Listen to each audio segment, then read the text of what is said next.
భద్రాచలం బాలికల గురుకుల పాఠశాలలోని ఉదయం అల్పాహారంలో పురుగులు రావడంతో తినకుండా వదిలిపెట్టి వెళ్లారు కాలేజీ విద్యార్థినులు. ఈ ఘటన భద్రాద్రి కొత్తగూడెం జిల్లా భద్రాచలం గిరిజన సంక్షేమ గురుకుల పాఠశాల కళాశాలలో జరిగింది. టిఫిన్ కోసం వండిన దాదాపు 80 కేజీల కిచిడి అన్నంలో పురుగులు రావడంతో తినకుండా వెళ్లిపోయారు. గత 3 రోజులుగా హాస్టల్లో వండుతున్న వాటిలో పురుగులు వస్తున్నాయని చెప్పినా పట్టించుకోవడం లేదని విద్యార్థులు వాపోతున్నారు. పురుగులు రావడం వాస్తవమేనని, మళ్లీ స్టూడెంట్స్ కోసం వంట చేస్తున్నామని ప్రిన్సిపల్ తెలిపారు.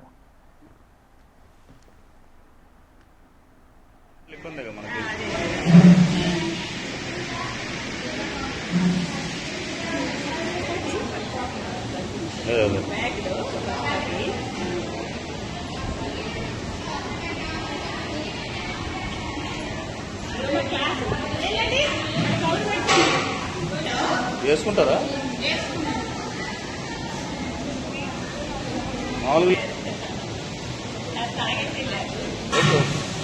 మార్నింగ్ మీరు ఇచ్చేది ఇంతవరకు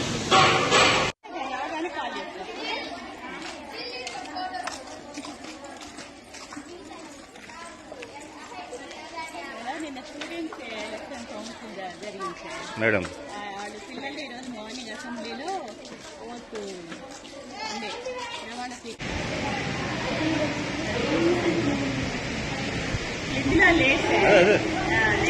ఉన్న వాళ్ళకి పెట్టినా మళ్ళీ ఇబ్బంది కదా.